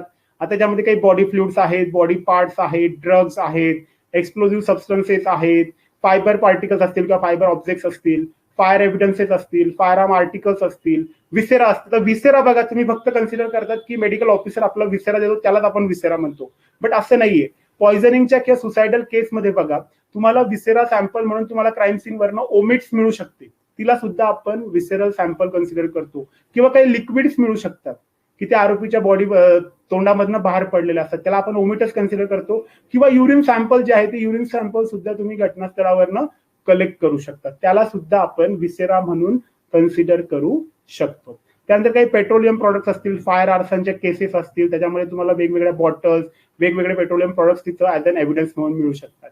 त्याच्यानंतर ग्लास पार्टिकल्स, स्टेन्स असतील, काही डाग असतील रक्ताचे, वीर्याचे किंवा काही कलरचे डाग असतील, ओके, किंवा काही मार्क्स असतील, टायर मार्क्स, ब्रेक मार्क्स, त्यानंतर डस्ट पार्टिकल्स, त्यानंतर वेपन्स, अतिशय महत्वाचा भाग आहे की razor blade, knife, screw driver, hammer, तलवार किंवा आपली जी कुऱ्हाड असते ते ऍज अन एव्हिडन्स म्हणून तुम्हाला घटनास्थळी मिळू शकतात. त्यानंतर इलेक्ट्रॉनिक एव्हिडन्स मध्ये mobile, hard disk, SIM card, pen drive, computer device, CPU, okay, electronic evidences मिळू शकतात. त्यानंतर काही वायर्स आणि केबल्स असतील, सिरियल नंबर्स ऑफ व्हेकल्स असतील, IMEI नंबर्स असतील मोबाईलचे, त्यानंतर पेंट सॅम्पल असतील, त्यानंतर काही बॉटल्स, कॅन्स, इंजेक्शन ग्लास, अतिशय एवढे एव्हिडन्सेस तुम्हाला घटनास्थळी मिळू शकतात आणि ते तुम्हाला कोर्टामध्ये सिद्ध करण्यासाठी अतिशय उपयुक्त ठरू शकतात की आरोपीचं प्रेझेन्स हे घटनास्थळावरती होतं. त्याच्यानंतर फिंगरप्रिंट आणि फुटप्रिंट हे जे वर्क आहे हे आपण जे आपले API कार्यालयामध्ये तुम्ही करून घेऊ शकता किंवा ह्याच्याकडनं तुम्ही ते पूर्ण करून घेऊ शकता किंवा त्यांच्याकडनं ते एव्हिडन्सेस कलेक्ट करून घेऊ शकता. त्याच्यानंतर सगळ्यात महत्वाचा भाग तुमचे फिजिकल एव्हिडन्स तुम्ही सर्च केले त्यानंतर तुम्ही त्या एव्हिडन्सला नंबरिंग करणं फार गरजेचं आहे. तर नंबरिंग करत असताना तुम्ही असे नंबरिंग टॅग्स वापरले पाहिजेत की ही बुलेट असेल किंवा कार्ट्रिज केस असेल, ही गन असेल, ब्लड स्टेन असतील, ह्या वेगवेगळ्या एव्हिडन्सला तुम्ही नंबर दिला पाहिजे आणि हा नंबर तुमच्या एव्हिडेन्शियल फोटोग्राफीमध्ये व्यवस्थित दिसला पाहिजे. तर बघा इथे एव्हिडेन्शियल फोटोग्राफी मी दाखवली, बघा हा वेपन आहे आणि हा चाकू तिथं त्या मर्डरच्या केसमध्ये वापरला गेलेला आहे आणि या एव्हिडेन्शियल फोटोग्राफी करत असताना आपण या मेजरमेंट स्केलचा वापर केला पाहिजे आणि ह्या टॅगचा सुद्धा त्या फोटोग्राफीमध्ये आपला आला पाहिजे की हा टॅग म्हणजे काय की ह्या 2 नंबरच्या याला आपला हा ब्लड स्टेन होता, ओव्हरऑल ब्लड स्टेन. त्यानंतर हा चाकू सुद्धा यायला पाहिजे, याची सुद्धा आपण स्केल वाईज मेजरमेंट घेतली पाहिजे. कारण का आता हा काळ्या मुठीचा चाकू असतो आणि डिफेंडर लॉयर आपल्याला फिरवण्यासाठी साक्षीमध्ये आपल्याला काही क्रॉस क्वेश्चन करतात, काळ्या मुठीचा होता का निळ्या मुठीचा होता चाकू. तर अशा वेळेस आपण कन्फ्युज व्हायला नको. त्यामुळे आपले हे रेकॉर्ड्स जे आहेत ते व्यवस्थित मेंटेन असणे फार गरजेचे आहे. त्यानंतर बघा फोटोग्राफ विथ स्केल, आता ही हॅमर वापरलेली असेल किंवा हा फुटप्रिंट आहे की याचा कसा आपण फोटो घेतला पाहिजे. ओके, त्याचे स्केल वाईज आपण व्यवस्थित फोटो घेतला पाहिजे. तर ही झाली आपली एव्हिडेन्शियल फोटोग्राफी, आपण त्याला पुराव्यांची फोटोग्राफी म्हणतो. आणि ही फोटोग्राफी आपल्या याच्यामध्ये असणं फार गरजेचं आहे. त्याच्यानंतर मी सांगू इच्छितो की आता सपोर्ट ऍट क्राईम सीन, की तुम्ही घटनास्थळावरती कुठले कुठले सपोर्ट तुम्हाला अवेलेबल आहेत आणि ते तुम्ही वापर करून घेतले तर तुमचा बराचसा जो काही काम असेल, बरंचसं जे काही घटनास्थळावरचं जे काही काम असेल, कलेक्शन पॅकेजिंग ऑफ एव्हिडन्सेसचं, तर हे जे काही मोबाईल फॉरेन्सिक इन्व्हेस्टिगेशन व्हॅन आहे, ही व्हॅन सध्या आपल्या पूर्ण ओव्हरऑल सीपीज आणि एसपीज कार्यालयामध्ये सध्या अवेलेबल आहेत. आणि या व्हॅन मध्ये आपल्याला वेगवेगळ्या 17 प्रकारचे किट सध्या अवेलेबल आहेत. आणि ह्या किट्स आपल्याला अतिशय उपयुक्त ठरतात जेव्हा आपल्याला एव्हिडन्सेस घटनास्थळावरती कलेक्ट करायचे असतात. तर ही व्हॅन असेल तर या व्हॅन मध्ये वेगवेगळे ओव्हरऑल किट्स आहेत आणि ते डिटेक्शन काही त्यामध्ये किट्स आहे, कलेक्शन पॅकेजिंग ऑफ फिजिकल एव्हिडन्सेसचे काही किट्स आहे, सर्चिंग लाईट्स आहेत, त्यानंतर काही आपले नार्कोटिक्स डिटेक्शन किट आहेत, त्यानंतर ब्लड सिमेंट डिटेक्शन किट आहेत. तर ह्या किटचा आपण आपला म्हणजे वापर करून घेऊ शकतो. त्यामुळे हा मोबाईल फॉरेन्सिक इन्व्हेस्टिगेशन व्हॅनचा मी प्रत्येक आयोला सांगेल की तुम्ही वापर करून घ्यायला पाहिजे. त्यानंतर नेक्स्ट जो सपोर्ट आहे तो आपला आय बाईक आहे. तर आपल्या काही जिल्ह्यांमध्ये सध्या महाराष्ट्र सरकारने आय बाईक ही संकल्पना राबवली होती. आम्ही ती त्याला आम्ही ट्रेनिंग दिलं होतं, त्यामुळे मी इथं मेन्शन केलं आहे. जेव्हा मी औरंगाबाद रेंजला काम केलं होतं तर तेव्हा प्रत्येक एसडीओ ऑफिस कार्यालयातून 4-4 कर्मचारी आम्ही घेतले होते आणि त्यांना एक एक बाईक आम्ही दिली होती आणि ती बाईक अशी डिझाईन केली होती. त्या बाईकला त्यांच्यासोबत एक किट दिलं होतं, त्यांना एक बॅग दिली होती आणि त्या बॅग मध्ये त्यांना ज्या काही गोष्टी इसेन्शियल आहेत घटनास्थळावरती त्या इसेन्शियल किट्स वगैरे तुम्हाला त्यांना तिथं दिल्या होत्या. आणि ते अतिशय त्यांना एक कॅमेरा दिला होता आणि ते अतिशय इन्व्हेस्टिगेटिंग ऑफिसरला अतिशय उपयुक्त ठरलेले आहेत. तर आय बाईकचा तुम्ही जास्तीत जास्त वापर करू शकतात. काही काही जिल्ह्यांमध्ये कोल्हापूर झालं, सातारा झालं, त्याच्यानंतर सांगली झालं, त्यानंतर औरंगाबाद ओव्हरऑल रेंज जी आहे उस्मानाबाद, जालना, औरंगाबाद ग्रामीण, बीड, इथे सुद्धा आय बाईक ही संकल्पना सध्या राबवली जात आहे. तर याचा सुद्धा तुम्ही घटनास्थळावरती सपोर्ट म्हणून वापर करून घेऊ शकतात. त्याच्यानंतर कलेक्शन ऑफ फिजिकल एव्हिडन्स, आता जेव्हा तुम्ही फिजिकल एव्हिडन्स कलेक्ट करतात आणि जेव्हा ते पॅक करणार त्याआधी तुम्हाला काय काय गरजेचं आहे किंवा तुम्ही कसं ते कलेक्ट केलं पाहिजे त्याबद्दल मी सांगेल. की जेव्हा तुम्ही घटनास्थळावरती गेलात तेव्हा तुम्ही कुठल्याही गोष्टीला इन्स्टंटली टच करू नका, तिला आधी ऑब्झर्व करा. क्विकली टच जो आहे तो तुम्ही अवॉइड करा. त्यानंतर always wearing the hand glove, तुम्ही ग्लोव्हचा वापर करा before entering into the scene, की तुम्ही त्या घटनास्थळामध्ये प्रवेश करण्याआधी तुम्ही त्या ग्लोव्हचा वापर करणं फार गरजेचं आहे. त्याच्यानंतर प्रत्येक एव्हिडन्स कलेक्ट करत असताना किंवा कुठला मार्क्स असेल, कुठला स्टेन असेल, डाग असेल, त्याला तुम्ही व्यवस्थित हँडल करा की तो डाग पुसला नाही गेला पाहिजे किंवा तो मार्क्स डिस्टर्ब व्हायला नको. तर तुमच्याकडून तो डिस्टर्ब व्हायला नको त्याकडे तुम्ही काळजी घेऊन त्याला कलेक्ट करणं फार गरजेचं आहे. त्यानंतर नेक्स्ट जे सांगायचं आहे की एखादा ऑब्जेक्ट असेल तर तो कमीत कमी लोकांनी तुम्ही हाताळला पाहिजे. म्हणजे असं आपल्याला एक सवय असते की तुम्ही बघतात, नंतर तुमचा असिस्टंट बघतो, नंतर तुमचा सुपेरियर ऑफिसर येतो, तो त्या वेपनला हातात घेऊन बघतो किंवा त्या ऑब्जेक्टला हातात घेऊन बघतो की सर हा एव्हिडन्स मिळालेला आहे. आणि तिथं काय होतं एक्झॅक्टली की तो जो एव्हिडन्स असेल किंवा तो ऑब्जेक्ट असेल तो डिस्टर्ब होऊ शकतो किंवा खराब होऊ शकतो. सो कमीत कमी लोकांनी त्या ऑब्जेक्टला तुम्ही हाताळणं फार गरजेचं असेल, ऑब्जेक्ट असेल किंवा तो एव्हिडन्स असेल त्याला. त्याच्यानंतर every physical evidence is pack separately, प्रत्येक एव्हिडन्स जेव्हा तुम्ही पॅक करणार तो तुम्ही वेगवेगळा किंवा सेपरेटली पॅक करणं फार गरजेचं आहे. त्याच्यानंतर for packaging boxes of envelopes, ही म्हणजे काय, पॅकेजिंग करण्यासाठी तुम्ही एनवेलप्स किंवा जे बॉक्सेस आहेत त्याचा व्यवस्थित वापर केला पाहिजे आणि ते एकमेकांना डिस्टर्ब नाही करणार हे तिथं कुठेतरी टाळलं पाहिजे आणि त्या अनुषंगाने तुम्ही त्याला पॅक करणं गरजेचं असतं. त्यानंतर एक्सप्लोजिव्ह मटेरियल असतील किंवा काही पॉइझनस सबस्टन्स असतील, काही ड्रग्ज असतील, त्याला तुम्ही काळजी घेऊन किंवा काही पेट्रोलियम प्रोडक्ट्स असतील त्याला तुम्ही प्रॉपर केअर घेऊन त्याला पॅक करणं गरजेचं असतं. या थोड्या गाईडलाईन्स होत्या. त्यानंतर कंट्रोल सॅम्पल अतिशय महत्वाचा भाग आहे की तुमच्याकडे बघा ऍज एव्हिडन्स तुम्ही सॉइल घेणार, ब्लड घेणार, ग्लास सॅम्पल घेणार, पेंट घेणार, हेअर घेणार, फायबर घेणार. तर हे जेव्हा तुम्ही ऍज अन एव्हिडन्स म्हणून घटनास्थळावरून कलेक्ट करणार तर जेव्हा तुम्ही ते FSL ला पाठवणार तर त्याच्या आधी तुम्ही त्यासोबत कंट्रोल सॅम्पल तुमचं कलेक्ट केलं पाहिजे. आता कंट्रोल सॅम्पल आणि स्पेसिमेन सॅम्पल, स्पेसिमेन सॅम्पल म्हणजे काय की जे तुम्ही घटनास्थळावरनं कलेक्ट केलेलं असेल. ओके, तर आपण इथं मी एक एक्झाम्पल दिले बघा, ब्लड मिक्स सॉइल की त्याला आपण रक्त मिश्रित माती म्हणतो, that is our specimen sample. आणि सिंपल सॉइल काय झाली आपली कंट्रोल सॅम्पल, की ते आपलं काय झालं एक्झॅक्टली कंट्रोल सॅम्पल, की त्या कंट्रोल सॅम्पलला आपल्याला कंपॅरिझनसाठी लॅबोरेटरीमध्ये पाठवायचं असतं. आणि हे वरचे एवढे जे पुरावे आहेत, सॉइल असेल, ब्लड असेल, ग्लास, प्लेंट, हेअर, फायबर, हे कंपॅरेटिव्ह अनालिसिस मध्ये आपण यांचं अनालिसिस करत असतो, कंपॅरेटिव्ह स्टडीमध्ये यांचं अनालिसिस करत असतो. त्यामुळे प्रत्येक आयोनी कंपॅरेटिव्हच्या हिशोबाने हे जे एव्हिडन्स जर कलेक्ट केले असतील तर त्यासाठी कंट्रोल सॅम्पल लॅबोरेटरीला पाठवणं अत्यंत गरजेचं असतं. त्याच्यानंतर मी सांगू इच्छितो की हँडलिंग ऑफ फ्रजाइल एव्हिडन्स. आता फ्रजाइल एव्हिडन्स म्हणजे कुठलं, आपलं हेअर असेल, फायबर असेल, कार्ट्रिज असेल आपल्या बुलेट फायर मधली, त्यानंतर काही ग्लास सॅम्पल्स असतील, तर हे काय झालं, आपले फ्रजाइल एव्हिडन्सेस झाले. फ्रजाइल एव्हिडन्सेस म्हणजे काय एक्झॅक्टली, की ते आपण जर टच केले तर डिस्टर्ब होऊ शकतात. तर ते डिस्टर्ब नाही झाले पाहिजे त्याकडे तुम्ही प्लास्टिकचे चिमटे त्यांना उचलण्यासाठी वापरले पाहिजे. आपण काय करतो, स्टेनलेस स्टीलचे जर चिमटे वापरले तर ते हेअरला ब्रेक करू शकतात, फायबरला ब्रेक करू शकतात, किंवा कार्ट्रिज केसवरती जे स्ट्रिएशन मार्क्स आपल्याला कंपॅरेटिव्ह साठी वापरायचे असतात ते स्ट्रिएशन मार्क्स ते डिस्टर्ब करत असतात. त्यामुळे फ्रजाइल एव्हिडन्सेसला आपण काळजीपूर्वक घटनास्थळावरनं कलेक्ट करणं फार गरजेचं असतं. त्याच्यानंतर मी सांगू शकतो की कलेक्शन ऑफ फिजिकल एव्हिडन्स. आता प्रॉपर केअर घ्या, अवॉइड कंटॅमिनेशन, म्हणजे कंटॅमिनेशन टाळा. त्यानंतर ग्लोव्ह आणि हेअर नेटचा वापर करा, की तुमचे जे काही कोणाला केस गळतीचा प्रॉब्लेम असेल, जर तुमचे केस तिथं गळाले आणि तेच तुम्ही जर आज एव्हिडन्स म्हणून कलेक्ट केले तर ते काय झालं, कंटॅमिनेशन ऑफ एव्हिडन्सेस होऊ शकतं. त्यानंतर सगळ्यात महत्वाचं, जेव्हा तुम्ही घटनास्थळावरती पुरावे गोळा करणार तर तुमचे जे 2 पंच असतील, जे सरकारी पंच असतील, त्या सरकारी पंचांसोबत तुम्ही तुमचा फोटो घेणं फार गरजेचं आहे. तो कशा प्रकारे घेतला पाहिजे तुम्हाला इथे दाखवतो बघा मी, की हा बघा, आता ही बॉडी असेल, या बॉडीवरती हे दोघं पंच आहेत. ओके, या दोघं पंच हे इन्व्हेस्टिगेटिंग ऑफिसर आहेत. यांना तुम्ही ओळखत असणार, सध्या बीड येथे ऍडिशनल एसपी आहेत सुनील लांजेरवार सर, त्यांच्या अंडरमध्ये आम्ही हा बाईक प्रोजेक्ट केला होता. तर तेव्हा असे आम्ही त्यांना फोटोग्राफ्स कसे घ्यायचे, ती दोघं पंचांना स्पॉटला कसं दाखवायचं, असे आपले व्यवस्थित फोटोग्राफ असणं फार गरजेचं आहे, की आपले पंच हे घटनास्थळी होते आणि जे काही आपण केलं ते आपण सगळं पंचांसमक्ष केलं, जे पुरावे उचलले ते पंचांसमक्षच उचलले, जे पॅक केलं ते पंचांसमक्षच केलं. त्यामुळे आपले पंच स्पॉटला होते, याचा फोटोग्राफ घेणं आपण विसरलं नाही पाहिजे माझ्या मते. ओके, त्याच्यानंतर फॉलोइंग टूल्स. आता काही वेगवेगळ्या टूल्स आहेत की त्या टूल्स तुम्ही वापरू शकतात कलेक्शनसाठी, की तुमचे काही फाईन ब्रशेस असतील की तुम्ही फायबर्स आणि हेअर्स कलेक्ट करण्यासाठी वापरू शकतात, किंवा प्लास्टिकचे काही चिमटे असतील, त्यानंतर काही वेगवेगळे तुमचे ब्लड स्टेन्स असतील तर त्यांना कलेक्ट करण्यासाठी तुम्ही काय करू शकतात, क्लोथचा पीस वापरू शकतात, कॉटन क्लोथचा. त्याला वॉटरमध्ये डिप करून त्याला सोक करून ते रब करून तुम्ही ते ब्लड कलेक्ट करू शकतात. किंवा काही जे काही मेटॅलिक पार्टिकल्स असतील तर तुम्ही मॅग्नेट वापरू शकतात. हे सगळ्या टूल्स ज्या आहेत त्या तुमच्या इन्व्हेस्टिगेटिव्ह किट जे आहेत पोलीस स्टेशनला, प्रत्येक किटमध्ये या सगळ्या गोष्टी तुम्हाला तिथं अवेलेबल आहेत, बट तुम्ही त्या वापर करून घेत नाही. आणि त्याच्यानंतर मी सांगेल की तुम्ही क्लोथिंग जे असेल ड्राईड करूनच पाठवलं पाहिजे. जर ब्लड स्टेन असतील, सिमेंट स्टेन असतील तर व्यवस्थित ड्राय करूनच आपण त्यांना FSL ला पाठवणं आवश्यक असतं. तुम्ही काय करतात, त्याला पॅक करून देतात आणि ते तिथं वेटेड असतं, म्हणजे ओलं असतं आणि त्याच्यात बुरशी होऊन जाते. त्यामुळे प्रत्येक एव्हिडन्स जो असेल तो वेटेड असेल तर त्याला व्यवस्थित ड्राय करून तुम्ही FSL ला पाठवलं पाहिजे.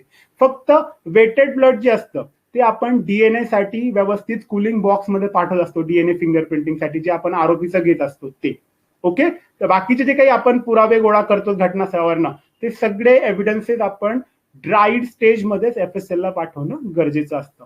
त्याच्यानंतर आपण ब्लड ग्रुप जर डिटरमाइन करत असू तर आपण त्यासाठी कंट्रोल सॅम्पल विक्टिमचा घेतला पाहिजे आणि क्रिमिनलचा सुद्धा घेतला पाहिजे, आणि त्या दोघांसोबत घटनास्थळावरती ब्लड कुठलं मॅच होतं हे कंट्रोल सॅम्पल आपण FSL ला पाठवणं गरजेचं असतं. त्याच्यानंतर काही सिमेंट स्टेन्स असतील ते व्यवस्थित ड्राय करून आपण घेतले पाहिजे.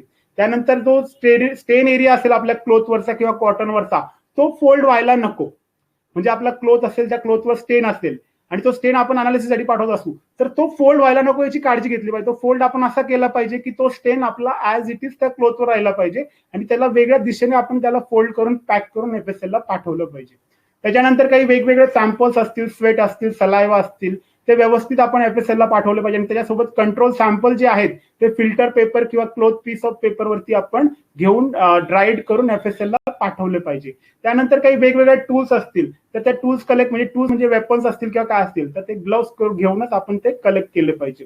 त्यानंतर काही वेगवेगळे सॅम्पल्स असतील की ड्राईड सॅम्पल्स असतील किंवा डस्ट पार्टिकल असतील तर आपण ट्रान्सपरंट सेलोटेपनी ते कलेक्ट केले पाहिजे. त्यानंतर फिंगरप्रिंट आणि फुटप्रिंट मी तुम्हाला सांगितलं की API फिंगरप्रिंट यांचं ते काम असतं. त्यानंतर पॅकेजिंग ऑफ एव्हिडन्सेस साठी तुम्ही या गोष्टी वापरू शकतात. काही एनव्हलप्स, काही बॉक्सेस असतील त्या तुम्ही तिथं गोष्टी वापरू शकता. त्याच्यानंतर पॅकेजिंग ऑफ फिजिकल एव्हिडन्स की सेपरेटली तुम्ही पॅक करा, प्रॉपर बॉक्सेस वापरा, एनव्हलप्स वापरा, कंटेनर्स वापरा. कंटेनर त्याला झाकण असलं पाहिजे असं कंटेनर वापरा. आणि वेटेड सॅम्पल शक्यतोवर पॅकिंग करण्याच्या आधी बघून घ्या की ते वेटेड असेल तर त्याला शक्यतोवर टाळा. त्याला पहिले आधी ड्राय करा आणि नंतरच ते FSL ला पाठवा. त्याच्यानंतर if any container already smell, तर कंटेनरला कुठला वास असेल तर त्याला पॅकेजिंग ऑफ एव्हिडन्स करण्यासाठी वापरू नका. त्यानंतर काही टॉक्सिक सबस्टन्सेस असतील, एक्सप्लोजिव्ह सबस्टन्सेस असतील तर त्यासाठी तुम्ही पेपर किंवा प्लास्टिक एनव्हलप्स वापरा. त्याच्यानंतर तुम्ही एखादा एव्हिडन्स ऑब्जेक्ट तुम्ही जर पॅक करत असणार तर त्याला कॉन्टॅक्ट होणार नाही, एकमेकांच्या ते सोबत कॉन्टॅक्ट होणार नाही, त्यामुळे त्यांना सेपरेटली तुम्ही पॅक करा. त्यानंतर काही वेपन्स असतील, टूल्स असतील की ज्याच्यावरती ब्लड असेल किंवा काही बायोलॉजिकल फ्लुइड असेल तर ते पॅक करत असताना तुम्ही व्यवस्थित एखाद्या थर्माकोलच्या बॉक्समध्ये म्हणा किंवा इथं एखादा कार्टून बॉक्स म्हणा की त्या बॉक्समध्ये व्यवस्थित त्याची सुटेबल साईज करा, त्याची साईज बघा आणि त्यानुसार त्या बॉक्समध्ये त्याला फिक्स करा. तशा चॉईसचा तुम्ही बॉक्स घेतला पाहिजे पॅकेजिंग करून FSL ला पाठवण्यासाठी. या सगळ्या गोष्टी तुम्ही काळजी घेणं फार गरजेचं आहे. त्यानंतर हेअर्स आणि फायबर्स असतील तर तुम्ही ते व्यवस्थित एखाद्या फिल्टर पेपरवर कलेक्ट करून त्याला प्रॉपरली फोल्ड असा केला पाहिजे की तो हेअर आतमध्ये ब्रेक व्हायला नको. तुम्ही पेपरमध्ये घेऊ शकतात किंवा लॉंग जी बॉटल असते आपली, ओके, त्या बॉटलमध्ये तो हेअर तुम्ही पाठवू शकता. त्यानंतर सॉइल अँड डस्ट जी असेल ते तुम्ही कंटेनरमध्ये कलेक्ट करून पाठवलं पाहिजे. आणि ते पण क्लीन स्पून वापरला पाहिजे, म्हणजे चमचा जो असेल तो चमचा व्यवस्थित आपला क्लीन असला पाहिजे आणि त्यानंतर आपण ते पॅक करून FSL ला पाठवलं पाहिजे. त्यानंतर ब्लड आणि ब्लड स्टेन जर असतील तर त्यांना नॉर्मली रूम टेम्परेचरलाच ड्राय केलं पाहिजे. त्यांना तुम्ही आपलं जे काही ड्रायर असेल किंवा आपलं हे असेल, आपलं सनलाईट असेल त्याच्यामध्ये तुम्ही त्याला वाळवलं नाही पाहिजे. नॉर्मल रूम टेम्परेचरला तुम्ही त्याला पडू द्यायला पाहिजे. त्यानंतर liquid must be packed in airtight containers, की काही लिक्विड सॅम्पल असतील, ओके, काही ड्रग्ज असतील, काही लिक्विड ड्रग्ज असतील किंवा काही पेट्रोलियम प्रोडक्ट्स असतील तर ते एअरटाईट कंटेनर्स मध्येच तुम्ही त्याला पॅक करून पाठवलं पाहिजे. त्यानंतर लेबलिंग ऑफ एव्हिडन्स, तुम्ही एव्हिडन्स कलेक्ट केला त्यानंतर तुम्ही त्याला पॅक केलं, त्यावरती तुमचं लेबल कसं असलं पाहिजे.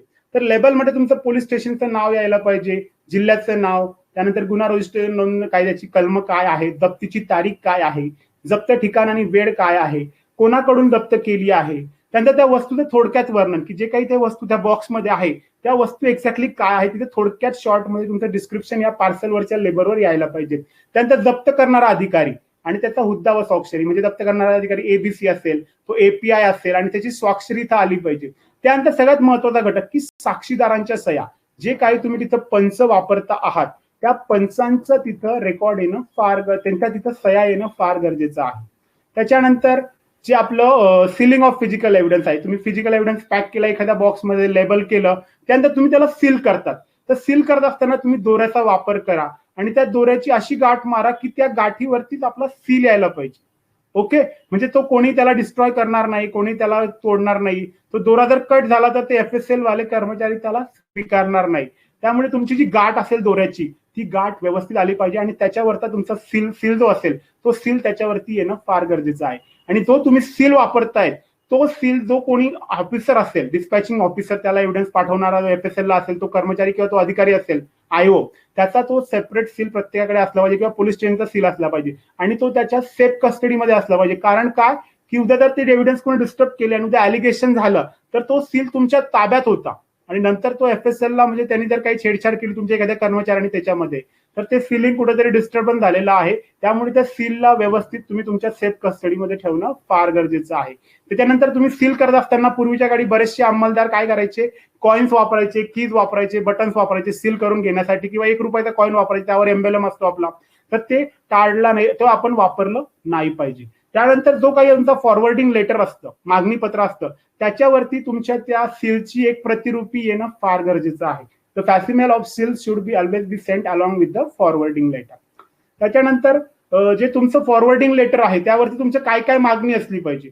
तर मागणीमध्ये बघा तुमचं पोलीस स्टेशनचं नाव असेल, जिल्हा असेल, राज्य असेल, त्यानंतर गुन्हा रजिस्टर नंबर म्हणजे FIR नंबर असेल, त्यानंतर कायद्याची कलम कुठली होती, गुन्हा नोंदणी दिनांक काय होता, त्यानंतर त्या गुन्ह्याचा थोडसा तपशील काय होता, त्यानंतर किती वस्तू त्या बॉक्समध्ये तुम्ही पॅक केल्या, सर्व वस्तूंचं एक्झिबिट 1, 2, 3, 4 काय असतील. एक्झिबिट 1 असेल तुमचं ब्लड स्टेन, एक्झिबिट 2 असेल वेपन, त्या प्रत्येक वस्तूचं शॉर्टमध्ये वर्णन तुम्ही त्यावरती मागणी पत्रात मेन्शन करायला पाहिजे. त्यानंतर परीक्षणाचे मुद्दे आणि खुलासा, म्हणजे तुम्हाला क्वेश्चन इयर, म्हणजे तुमची प्रश्नावली इथे यायला पाहिजे की तुम्हाला काय हवंय त्यांच्याकडनं आन्सर. तुम्ही जेवढा प्रश्न विचारणार तेवढंच ते आन्सर तुम्हाला FSL चे कर्मचारी देत असतात. त्यामुळे तुमच्या परीक्षांचे मुद्दे आणि खुलासा तुम्ही याच्यामध्ये व्यवस्थित मेन्शन करा. त्यानंतर तपासणी अंमलदाराचे नाव व हुद्दा, त्यानंतर सील और मोहरचा नमुना. मी तुम्हाला सांगितलं, जी तुम्ही सील वापरलेली आहे त्या सीलचा एक नमुना तुमच्या सील ऑफ कॉपी व या कॉपीवरती मागणी पत्रावरती असणं फार गरजेचं आहे.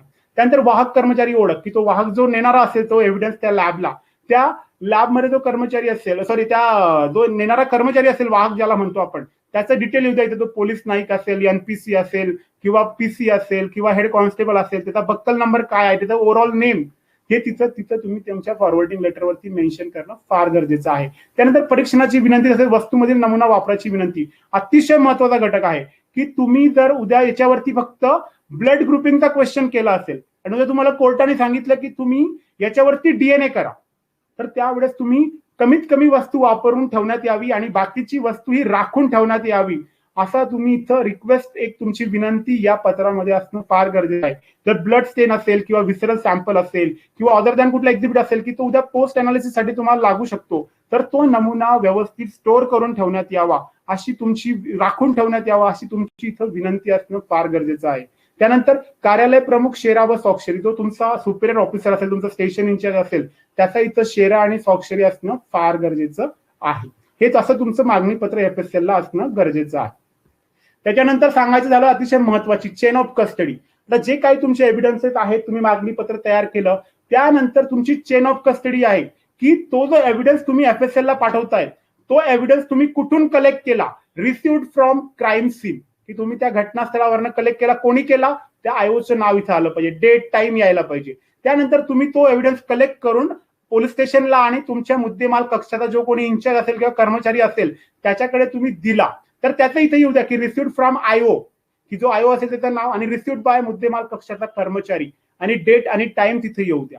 त्याच्यानंतर तुमच्या सेकंड डेला तुमचा वाहक कर्मचारी तो घेऊन गेला FSL ला, त्याचं इथे नाव येऊ द्या की रिसिव्ड फ्रॉम, की जो वाहक कर्मचारी, सॉरी, रिसिव्ड फ्रॉम मुद्देमाल कक्ष कर्मचारी आणि रिसिव्ड बाय वाहक कर्मचारी, आणि त्याची डेट आणि टाइम इथे येऊ द्या. अशी तुमची चेन ऑफ कस्टडी असणं फार गरजेचं असेल. जर चेन ऑफ कस्टडी जर मेंटेन नसेल तर डिफेंडर लॉयर तुमची केस पूर्णपणे क्लोज करून टाकतात. क्लोज म्हणजे पूर्ण डिस्टर्ब करून टाकतात. त्यामुळे तुम्ही कुठनं एव्हिडन्स घेतला, कसा कलेक्ट केला, कोणी कोणी त्या एव्हिडन्सला हाताळलं, हे तुमचं चेन ऑफ कस्टडी या रेकॉर्डमध्ये येणं अतिशय गरजेचं असतं.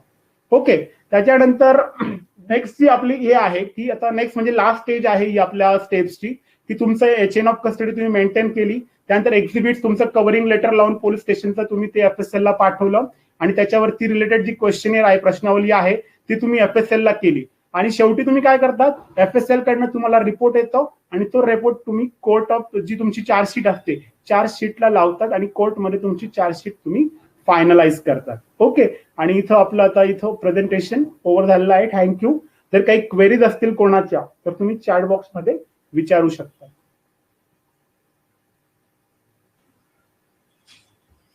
धन्यवाद सर.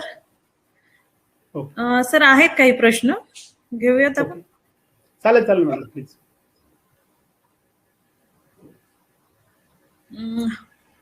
अनिल धुमाळ विचारतायत, हॅश व्हॅल्यू काढण्यासाठी कोणतं सॉफ्टवेअर वापरावं? हॅश व्हॅल्यू काढण्यासाठी तुम्ही तुमचे जे सायबर पोलीस स्टेशनचे कर्मचारी आहेत त्यांच्याकडनं तुम्ही कॅल्क्युलेट करून घेऊ शकतात, किंवा कॅरेन्स हॅशर म्हणून एक सॉफ्टवेअर आहे, कॅरेन्स हॅशर, KARENS, कॅरेन्स हॅशर म्हणून, ते सुद्धा तुम्ही वापरू शकता. पण त्याला मॅडम तुम्हाला ट्रेनिंग घेणं फार गरजेचं असतं. तुमच्याकडे त्याचा, तुमच्या प्रत्येक पोलीस स्टेशनला 2 कर्मचाऱ्यांना DFSL मुंबईने ट्रेनिंग दिलेलं आहे आणि त्यांच्याकडे ते सर्टिफिकेट आहे की ते हॅश व्हॅल्यू कॅल्क्युलेट करून देऊ शकतात. आणि जेव्हा तुम्ही हॅश व्हॅल्यूचा रिपोर्ट सबमिट करणार तर त्यांचं सर्टिफिकेट सुद्धा तुमच्या चार्जशीटला तुम्ही लावा की तुम्ही एका एक्सपर्ट कडनं ती हॅश व्हॅल्यू कॅल्क्युलेट करून घेतलेली आहे. त्यानंतर त्यांचाच दुसरा प्रश्न आहे, प्रत्येक CR साठी स्वतंत्र मेमरी कार्ड वापरणे योग्य आहे, बरोबर का? हो, प्रत्येक CR साठी आपण वेगवेगळं मेमरी कार्ड वापरलंच पाहिजे. आणि तुम्हाला तपास फंड मध्ये जे पैसे येतात, ओके, तुम्ही त्याचे बिल वगैरे तुमच्या सुपेरियर ऑफिसरला सबमिट करू शकतात आणि तुम्हाला त्याचे पैसे अवेलेबल होऊ शकतात सरकारकडनं, की तुमच्या सुपेरियर SP ऑफिस कडनं किंवा CP ऑफिस कडनं. तुम्ही ऑलरेडी परचेस करून घ्या आणि त्याची बिल जी आहेत ती तुम्ही सबमिट करा, म्हणजे तुम्हाला तो त्रास होणार नाही प्रत्येक वेळेला.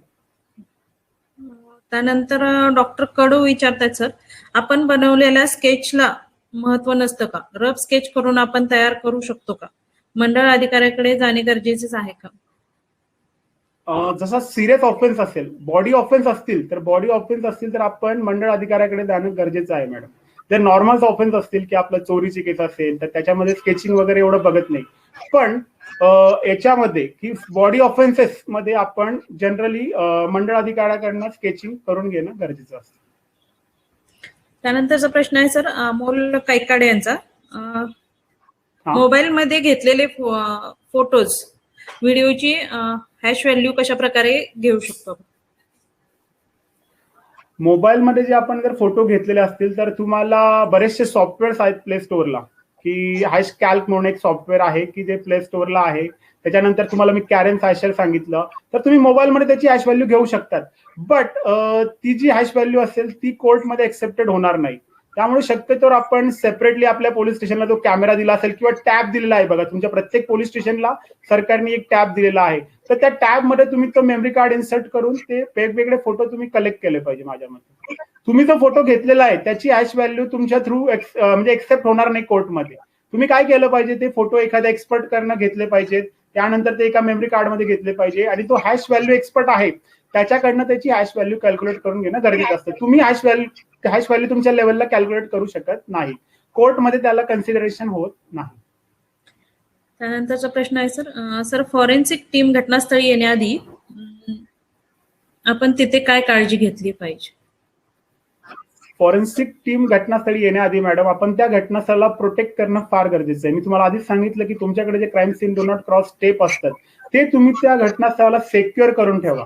सेक्युअर जर तुम्ही घटनास्थळ केलेलं असेल तर फॉरेन्सिक एक्सपर्ट जे येतात त्यांना व्यवस्थित तिथले एव्हिडन्सेस ते फाइंड करू शकतात किंवा त्याला कलेक्ट करू शकतात.